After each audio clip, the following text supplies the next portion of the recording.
Near mint condition, the home of collected editions. That cover's so awesome. Absolute format is the best way to own this store. Time to empty those wallets and fill those shelves.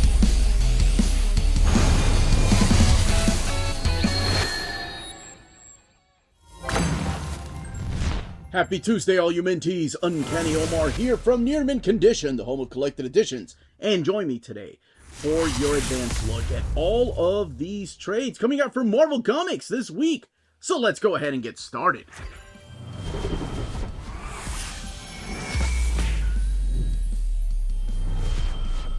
And welcome back, everybody. So what we're looking at here are all of the trades that are coming out this particular Tuesday in May. And of course, I am talking about May 7th or 8th, depending on where you get your books. What we're looking at here is a series of new miniseries and new ongoing series, a reprint of an epic collection, a new modern epic collection line that is kicking off, a return of a phenomenal writer back to Marvel Comics, and some other little miniseries going on here, and one that went through all of the annuals. So, as always, I leave timestamps in the description of the video so you can jump around in case you're only wondering about one or two series. But before you go jump around, don't forget to smash that like button, please. It goes a long way for us here on the channel. It means the world to us, and it's a very small thing you can do. Alright, this week, let's go ahead and start with the LOCKJAW Avengers Assemble book. I lied. I wanted to start with the LOCKJAW Avengers Assemble, but really quick, this book is also coming out this week. This is the MIRACLEMAN to Silver Age by GAIMAN and Mark Buckingham, and I've already done a really deep dive overview of this if you want to check that out. But I will say that every week when I do these overviews, I talk about what my favorite pick of the week is, what the book that gets the near mint condition seal of approval is, and this would have been it if I had reviewed it or done an overview with the rest of the books. So loopholes, hey? Yeah, that's right. This definitely would have been it. But if you haven't checked it out, oh my gosh, it is amazing. It's one of my favorite reads this year. I haven't read it in single issue, so it was nice to read it all in trade paperback. Okay, that's all I will say about it. Now let's jump to LOCKJAW Avengers Assemble. Now, this is one of the smaller digest-sized books, meaning that it's a little bit smaller than your trade paperbacks as far as the height and the length. So it's a little bit smaller than, even though this is an epic collection, this is still just a little bit smaller, but that's the same trim size as a trade. So what does this collect and what is this about? Well, this collects the LOCKJAW and the Pet Avengers 1 through 4, and then the following series, the LOCKJAW and the Pet Avengers Unleashed 1 through 4. The book has 200 pages and retails for $13.99, all written by Chris Eliopoulos and Iguara doing the art, with Colleen Coover doing the flashback in the first issue, Chris Sotomayor doing the colors in the first book, and Jay Roberts doing the color assist to Soto Colors, from Soto Colors, and then the lettering by Joe Sabino and Nate Pieskos. So, what is going on through here? The first story is really cute. The first story is about how LOCKJAW ends up finding a mysterious gem, if you will, and it turns out that it's one of the Infinity Gems.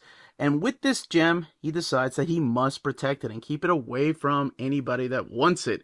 So he recruits his team of his own Pet Avengers, if you will, because we've seen that title before, because everybody else is busy, right? Like Black Bolt's busy with Mr. Fantastic. This is the flashback issue. Talking a little bit about Throg and how Throg ended up being Throg. And then we meet Hairball right here, which is Speedball's cat. And he's hanging out with Miss Lion, this dog right here, who doesn't have any powers, but for some reason gets recruited along with Redwing, Falcon's bird, Lockheed, Kate Pride, during this time. Her dragon, during this time it was Kitty Pryde in the pages of Astonishing, right before Matt Fraction took over the book. So Lockheed, and together they go on this journey to keep these gems safe. Now, there is all kinds of mischief, especially the more they run into the other gems that take them through time. We see cameos by Devil Dinosaur through here. And can they keep these gems away from Thanos? That's kind of the big bad, right? Whenever you're talking about the Infinity Gems. And I say gems instead of stones because we are talking about the comic book, not the movies. Because in the movies, in the MCU, they call them the Infinity Stones. Now, the second story arc is about one of their missing members, and that is Throg, and what is going on with him. And it's his adventures in Asgard. It focuses more on the character. Oh, and Zabu actually ends up joining the original team too, with a couple of other surprises. But this particular miniseries focuses more on where Throg is and why he's been missing from the team and how the team is trying to get him back. And that's pretty much it, but just trying to recapture the magic of the first miniseries. In the back, you're going to see some little mini comics, Hulk Pet Avengers by Audrey Loeb and Dario Brizuela. And I believe this is like the Hulk from the Red Hulk backups, and then variant covers. Again, 200 pages, retailing for $13.99. Next up is Daredevil Black Armor. This is a story that takes place in the past, in the 90s, during DG Chichester's run on Daredevil. So one thing I'm going to go ahead and say, if you haven't read his run, or mainly the Daredevil Fall from Grace storyline, this is going to spoil some things that happen in that particular storyline and in his particular run. But just in case you haven't read it, maybe put me on mute or jump to the next book in the timestamp. Okay, let's go ahead and crack it open. So there's an ad here for Saladin Ahmed's book. This is by DG Chichester, as I mentioned, Netho Diaz doing the pencilings here, and you have JP Mayer doing the inks, Andrew Dahlhaus doing the colors, and Clayton Cowles doing the lettering. Now, I mentioned that it's very important to read DG Chichester's run because this takes place at the time when Daredevil was sought to be dead. So this collects Black Armor 1 through 4. Daredevil Black Armor 1 through 4. The book has 112 pages and retails for $15.99. So we see this guy who's wearing sunglasses, who looks a lot like Matt Murdock, hiring Melvin Potter to redesign this black costume, this armor costume, who Melvin keeps making fun of. Looks a lot edgier than the classic red costume. We get a double-page spread that sort of summarizes what happened during DG Chichester's run, which took place after Anna Cinti's run. I will say this one's a little confusing if you haven't read those particular issues, because you're thrown in the beginning of this third story arc by D.G. Chichester, and right in the aftermath of Fall from Grace. So you do have characters like Elektra that are back, but it doesn't explain why she looks that way and how she came back. Why is Venom even in the spread page? Things like that. Who is this guy who's actually a very important part as to why Matt Murdock is no longer going by Matt Murdock, but by Jack, and just recreating his whole life. So he runs into this tarot reader. This is Randy, who's his neighbor. And here we get the sense that Matt's a little confused, and it might be a little confusing to the reader as to who he is, why he's calling himself Jack. Is he channeling his father, or does he think he's Jack Murdock? But of course, if you've read the run, you know exactly where his mental state is. Now, what happens through here is that there seems to be some kidnapping going around. Sabretooth is hired to go and fight Daredevil while the villains are kidnapping people. Could be some human trafficking. Could be the Kingpin involved, but the more you read it, the more you figure out who's really behind everything. Now, Sabretooth isn't the only character that gets involved. Just showcasing some more of the artwork. We also have the Hobgoblin coming in and teaming up with Sabretooth. Now, Daredevil won't be alone. He'll be fighting with other heroes during this particular time, and again, taking place in the 90s. And that's all I will say about this particular series, because I want people to go in there and judge it for themselves. The other thing I wanted to talk about before going through the extras is this beautiful artwork by Netho Diaz. And my gosh, it's like channeling Mark Bagley and Ryan Stegman and Ian Churchill. It's a good mix. I really dig it, and definitely has that 90s flair that you would need in a book like this, a flashback book. Now, all the way in the back, we do have some variant covers. This is the cover to the front right there by Paulo Siqueira. And some more. This is the one by the creative team of Netho Diaz and JP Mayer. And Romulo Fajardo Jr. And then some original artwork here. So strongly suggest reading at least Fall from Grace before trying to open this up. Captain Marvel by ALYSSA Wong, Volume 1, The Omen. And I had no idea that Jan Bazaldua was actually working on the interior artwork. I thought she was just doing the covers. So we are at a new era of Captain Marvel. This is after the Kelly Thompson run and, of course, the Anna Senti little miniseries. But this is also after ALYSSA Wong had left the Dr. Aphra book. So Jan Bazaldua with Rodari Coleman are the artists. Brian Valenza and Carlos Lopez in issue number 4, the color artists there. And Ariana Mayer is the letterer. So not only do we have a new costume for Captain Marvel, but we do have a new status quo for the character. We're back to this idea of the original Captain Marvel. So I do have to talk a little bit about the first issue.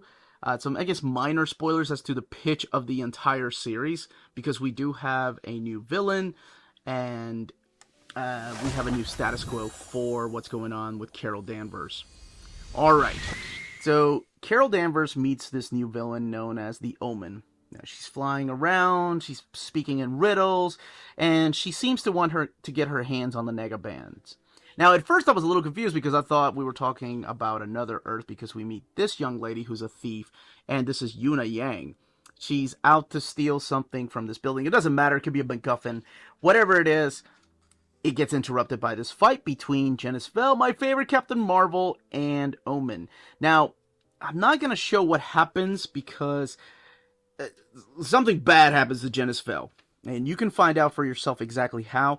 But the Omen does end up getting these Negabands from him, and then Yuna ends up with them. Now, when she's falling out the window, when the Omen throws her out, she puts them together and summons Captain Marvel.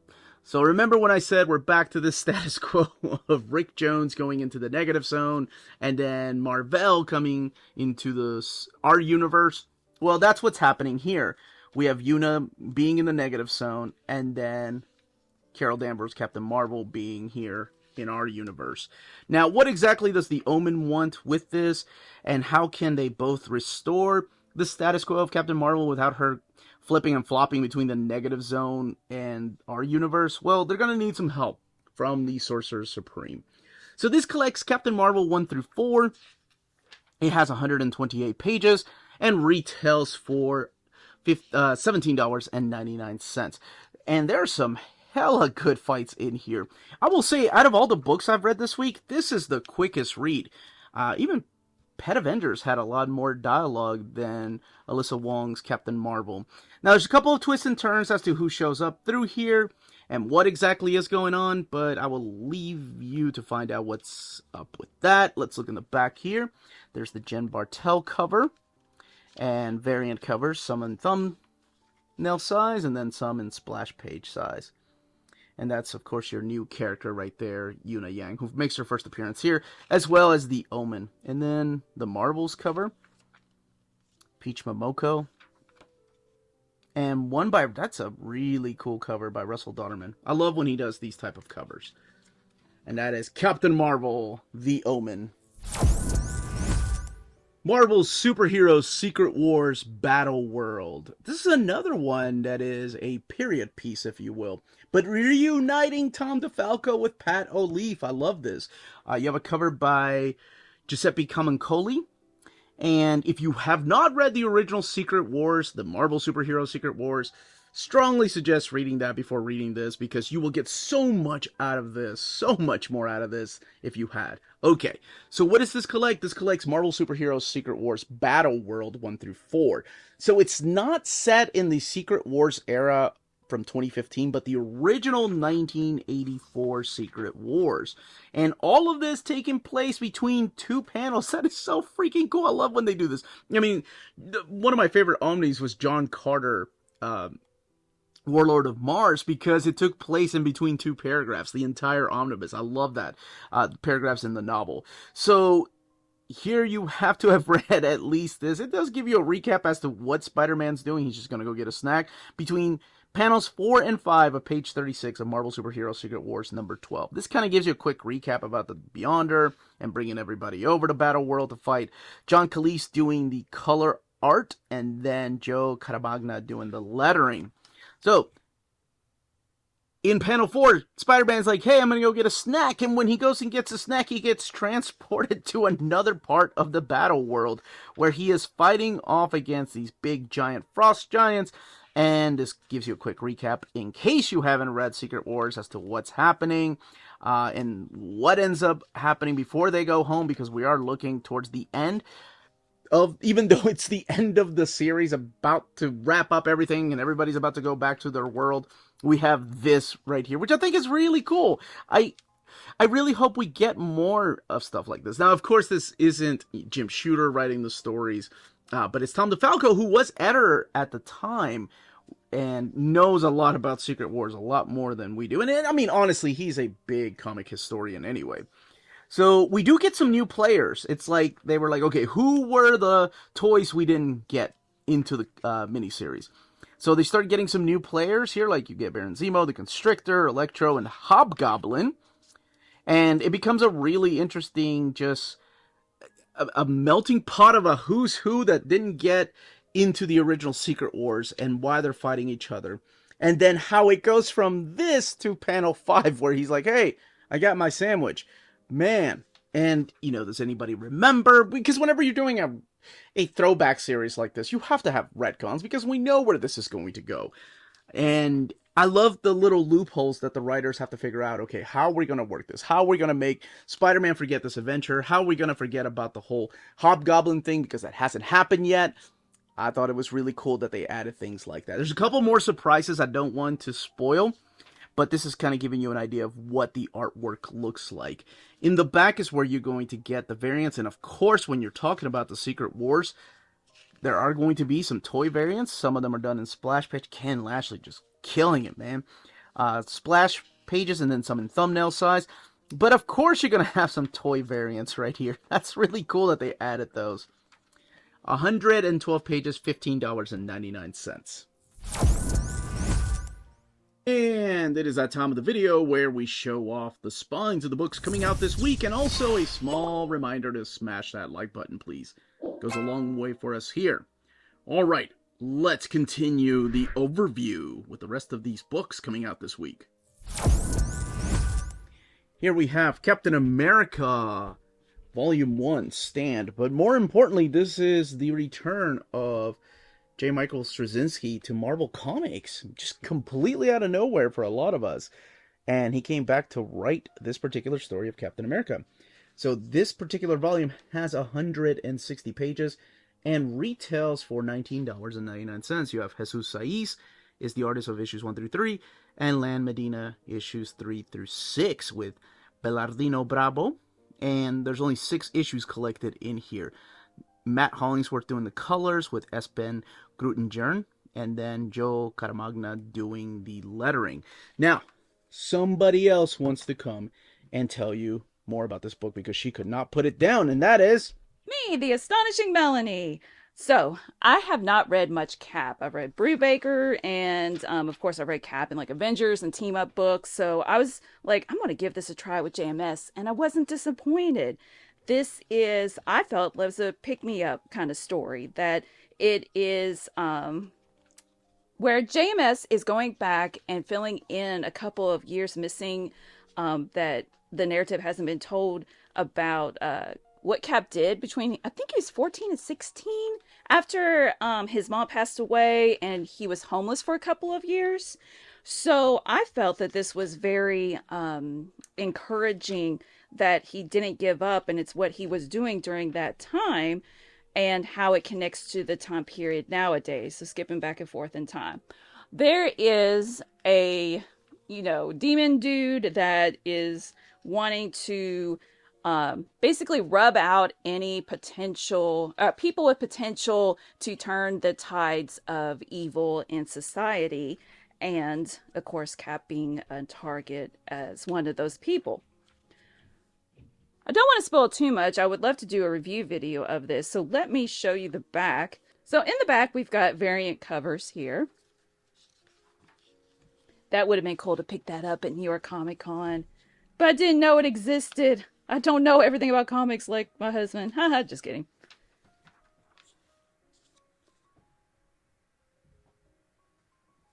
And just really quick about the art, I love this iconic picture here. That would be a really cool poster. I love the kind of dreamy colors I feel like that are being used here, as well as that if it's in the past, it definitely has a different tone to it. I appreciated that. So I don't want to say too much more about it. Check out the review video that I'll have out soon. Contest of Chaos. And of course, a take on the name Contest of Champions. I would not have known what this is about, but I just remember that I did read the Scarlet Witch Annual number 1, and I thought, oh, wait, there was more to the story in that. So this kind of explains where that story goes. In case you haven't read Scarlet Witch, some minor spoilers about the pitch of this crossover in between all these characters' annuals. It is spoiled in the back, though, so even if you've skipped or didn't skip, Agatha Harkness wants a new Darkhold, and she's using Earth's heroes to get it. That is pretty much the plot of this. I mean, okay, I'll explain a little bit, of course, because I wouldn't be doing my job justly if I was just like, oh, here's some pages. Oh, look at this. It's pretty artwork, isn't it? Oh, look, she's so hot. Oh, he's so buff and muscular. What am I talking about? Anyway, all right. So this is the creators right here of all of the annuals. So you do have all these annuals collected in here. You have Steve Orlando, Jason Liu, Jed McKay, Alyssa Wong, Stephanie Phillips, Zach Gorman, and Carla Pacheco and Paul Lord doing these particular annuals, with Stephanie Phillips wrapping it up in the backup stories here. No, not wrapping it up, but putting all the pieces together. All the different artists that you have through here, like Carlos Nieto and David Cutler, Alan Robinson, Alberto Foche, Sergio Davila, and Alessandro Miracolo, just to name a few. So in the annual here is what kicks off this Contest of Champions, which was previously collected before. This is during the whole Last Store storyline, which if you have not read, it is freaking phenomenal. My wife, the astonishing Melanie, has done an amazing review of why she enjoys that particular story so much. Okay, I will explain if you want to know why Agatha Harkness looks like, wow, pretty sharp looking lady. Looks like this instead of like the old lady that you probably are accustomed to her looking like. That is found in the Midnight Suns miniseries. That's how she got to be young again. Now, the other important thing to note is that during the Darkhold storyline right here, towards the end of that, you have Scarlet Witch absorbing the Darkhold, but more importantly, the demon that created it. And Agatha kind of wants that power back, and she's willing to do anything to get it back, including threatening and fighting against her once student here, and that is Scarlet Witch, Wanda Maximoff. And that leads to her having this particular heart. I'm not going to explain whose it is. I will say it's not Scarlet Witch's. And being able to manipulate heroes to fight for her. So she puts heroes together against each other. So honestly, this is kind of your classic Silver Age stories as to why these characters are fighting. It doesn't matter. You have Wolverine against Spider-Man in this particular annual, and then the winner will go off and join Agatha Harkness' team. Here is the Iron Man annual, where it is Storm against Iron Man. And then towards the back, you also have the Contest of Chaos storyline that is kind of like the backup story of Jessica Jones and Spider-Man going up to Clea, who at this time is the Sorceress Supreme, and asking for help because they know Agatha's up to something. Here's the Johnny Storm versus Ghost Rider. So this collects the Scarlet Witch Annual number 1, Spider-Man Annual number 1, Iron Man Annual number 1, Fantastic Four Annual number 1, the Moon Knight Annual number 1. This is a very interesting one because this is Moon Knight against Taikuki, who is a character that hasn't made a lot of an appearance in the Marvel Universe in the comic books, but he is a big powerhouse. You also have the Spider-Gwen Annual number 1, and Venom Annual number 1 where he fights Deadpool, and X-Men Annual number 1, and then it all wraps up in the Avengers Annual number 1, where these people that she's recruited are fighting against the remaining Avengers. And that's practically it. Towards the end, there is a new status quo for the Darkhold, and that's all I will say. And in the back, you do have some variant covers, including that Todd Knock cover there.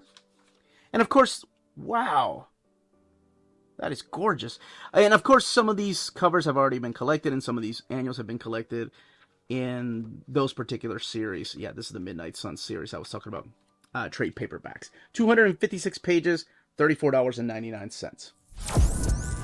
Amazing Spider-Man, Epic Collection, Assassin Nation. This is volume number 19, 1989. Oh man, what a great year. Remember singing this girl, Beth, that I had a crush on this in 1991. The Summer of 69. I totally ripped off Bryan Adams' Summer of 69, but I just replaced it with 89. Like, my Summer of 89 was that grand. Anyway, what the hell was I saying? This is a reprint! That's right, this is the latest printing of the Amazing Spider-Man Epic Collection, Assassin Nation. You have David Michelinie writing most of the stories in here. Jerry Conway taking a big part in, like, the annual, and then the backup story, or, I'm sorry, the graphic novel, The Parallel Lives. Todd McFarlane being a huge, huge artist in this book right here. Rob Liefeld, Eric Larson, Alex Saviuk, just to name a few. And then Mark Bagley doing some early Spidey stuff. Here are your inkers like Todd McFarlane and Al Gordon and Keith Williams, Mike Esposito, colorist, Bob Sharon, Gregory Wright, and Andy Venkis, just to name a few. And then your letters, Rick Parker and Jade Mode. So what does this collect? This collects the Amazing Spider-Man 311 to 325. It also collects Amazing Spider-Man Annual 23, the Marvel graphic novel Amazing Spider-Man Parallel Lives. This particular volume retails for $44.99, and it has 480 pages. So, at the very beginning, we are going through the Inferno Saga. This is kind of those Red Sky events where it's not really a big part of the Inferno. Like, he's not helping the X-Men, but he is fighting some of the demons that are wreaking havoc in New York. And then, of course, Mysterio taking part in this. This is after Spidey and MJ have been married, and they're already dealing with some marital issues towards the beginning here. And again, McFarlane, by now, penciling and inking this. You have the fight there with Mysterio, and this is one of my favorite, all-time favorite issues. This is the fight between the Green Goblin and the Hobgoblin for the first time. So you have Harry Osborn here, who at this time was the Green Goblin, and trying to kind of, not really clear his name, but just the whole pride thing about lineage and heritage, and fighting against the Hobgoblin, and McFarlane just knocking it out of the park. I love the way he drew the Hobgoblin. Anybody with capes, right? That's what made me a big fan of Spawn. I love the art in Spawn. Story, not for me, but more power to you if you love it. But my gosh, the way that he drew Mary Jane, whew, son. Goodness, them curves. Okay, so there's a fight here between the Hobgoblin and the Green Goblin. Inferno lasts for about 3 issues. The fight against the Lizard here with a big giant shark. And again, Spider-Man and MJ having issues while he's having to fight all these villains and all these demons. And McFarlane giving us the big eyes and the spaghetti webbing and kind of really putting his seal on Spider-Man. You have the Christmas issue here with a beautiful, beautiful, wonderful, touching story with Aunt May and what she does every year. The fight against Hydro Man, but more importantly, the return of Eddie Brock Venom here. And man, these stories were my childhood. There's a reason when people ask me, what my favorite omnibus or my favorite story of Spider-Man that I suggest getting into first, I always say, the David Michelinie and McFarlane are my childhood. Roger Stern is what my favorite Spider-Man stories probably come from, aside of something like Kraven's Last Hunt. But it's tough. Wow. And keep in mind, this is also during the time when Venom was just pure evil. He wasn't a lethal protector. I mean, he's trying to get information right here during this scene from Felicia, and he just beats her. He takes her face and just crushes it against the wall there, because all he wants to know is where Peter Parker is. And because he hears her, calling Spider-Man by his name, Peter Parker, he's like, oh, you must know where he is, and she doesn't. And he's like, oh, I can tell you're not lying because of the fear in your eyes. And now there's a big fight against Venom. Oh man, this is so freaking messed up and just morbid. This is Eddie Brock showing up at Aunt May's house, picking a fight with Peter Parker. He's not as Venom, but behind his back, he's messing with Peter, kind of like a bully would, or kind of like an older brother would. I thought this was so messed up, but that's the type of character that Eddie Brock Venom was back then, long before Lethal Protector. And I know people love Lethal Protector. I know people love Agent Venom. I know people love the King in Black stuff and Venom now. But I kind of miss the I want to eat your or we want to eat your brains Venom era. So there's a big fight between Spidey and Venom. One of my favorite covers, the cover to 316. I need to go back to that because that is one of my all-time favorite Spider-Man covers. I did my favorite covers for my top 50 favorite covers is what I did. Or top 45, whenever I turned 45, however the hell old I was. Then my top Wolverine fights this year. Maybe I'll do a top Spider-Man covers one day. But absolutely love this cover. And then, of course, what the name of this is. There's the fight against Scorpio, because we have Black Lash back. We have the Rhino fight here. And again, Todd McFarlane, man, he was just doing this on a monthly basis. Sometimes twice a month, inking the stuff. We have the Atlantis Attack storyline here, which is the fight against the Abomination. This one's drawn by Rob Liefeld. And She-Hulk teaming up with Spider-Man to fight against the Annihilation. Mark Bagley retelling the origin of Spider-Man with Jerry Conway writing the story, and of course Mark Bagley doing the backup. Crown of the Serpent there, or the Serpent Crown. And then we get the assassination plot. So the assassination is this storyline. It's a 6-part story that pretty much is trying to set up the U.S. to go into war with the European state of Symkaria, whereas Silver Sable is from. So what they're trying to do is trying to get somebody assassinated, and you can find out by reading the book exactly who is going to be assassinated. So they end up hiring, I think it's for like $1,000 a day, Spider-Man to go and kind of become a bodyguard to the Prime Minister, to make sure nothing happens. So there's fights against Paladin. There's the anti-hero Solo that shows up through here. And where this goes, so ridiculous. Where this goes, there's a couple twists and turns as to who is really behind all of this and who the hired assassin is. I will say that was one of my most sought after comics, was the issue that was not drawn by Mark Bagley, Todd McFarlane, but it was drawn by Eric Larson. And there's nothing wrong with Eric Larson, but I really wanted Eric Larson to draw this character that was on the cover, and you probably already know who that is. But the last thing that's in here is this graphic novel right here. So this graphic novel is called Parallel Lives, and this is really interesting. This is by Alex Saviuk and Andy Mushinsky doing the inks and Richard Parker doing the lettering. This is just a story of Peter Parker and MJ and how different they are, yet how they are together. And I love this story. This is all by Jerry Conway, who of course had written Spider-Man in the past and told a lot of his famous storylines. And it goes through in a chronological order, but also talking about the modern things that are happening, like this fight against Doc Ock. I'm just going to go ahead before I look at the extras and just say that this is the book that gets the seal of approval. I love this stuff. This is the Spider-Man of my youth. This is the book, the art in here is what made me a fan of McFarlane. And there is a lot of McFarlane art in here. This issue alone of the fight between the Green Goblin and the Hobgoblin is completely worth it. I love it.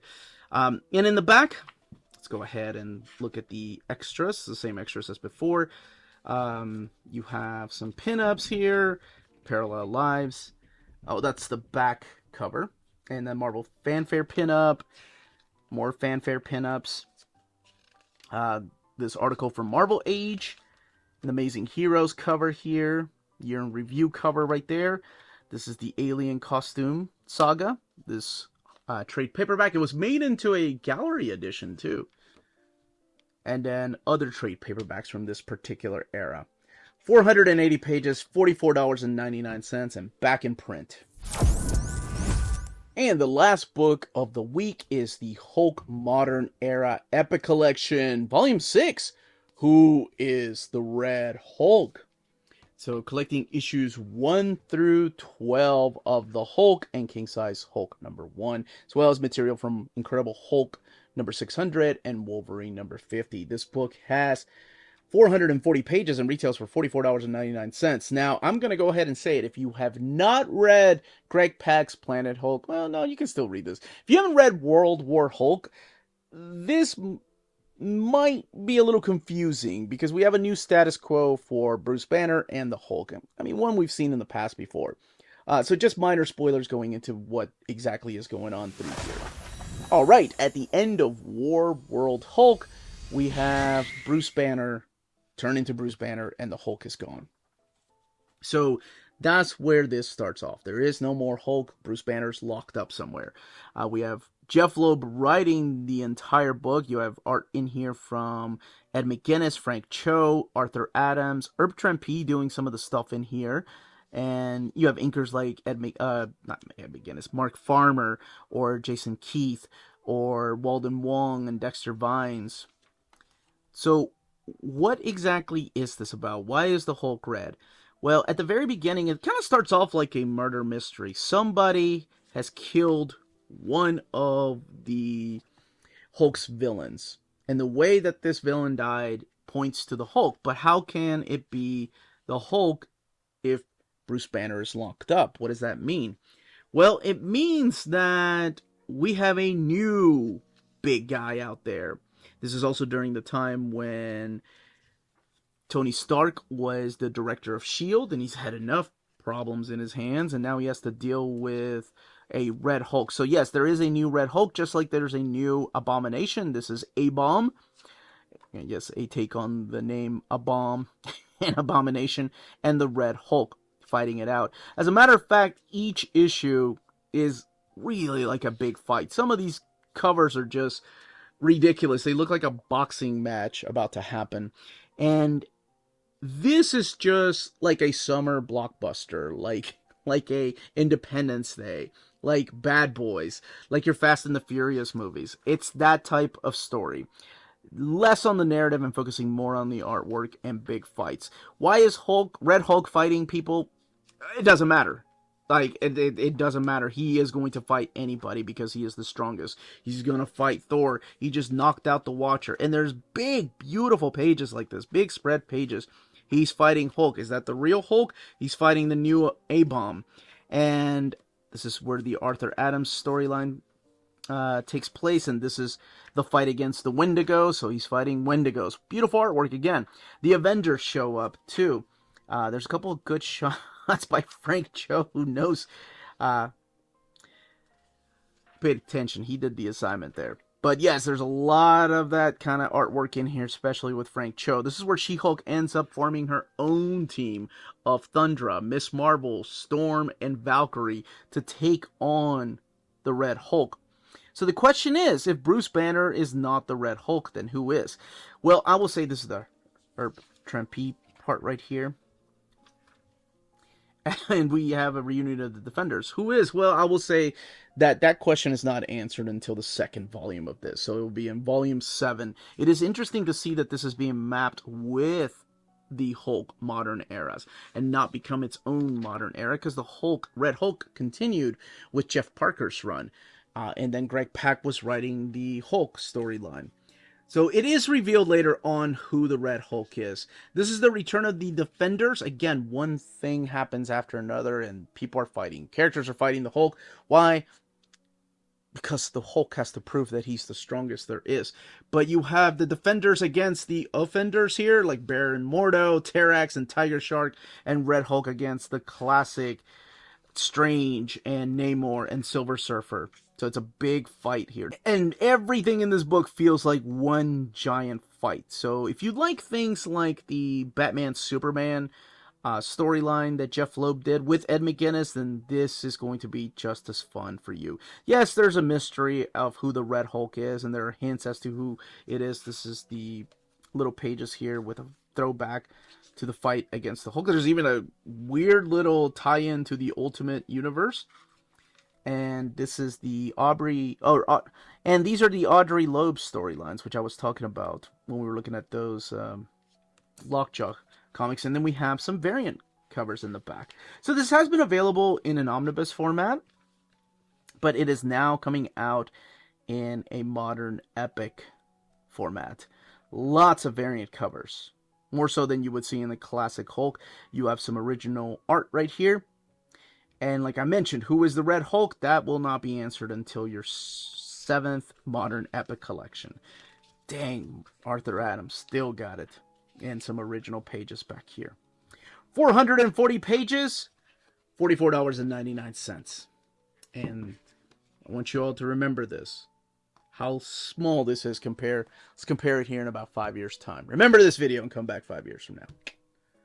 That, as they say, is that.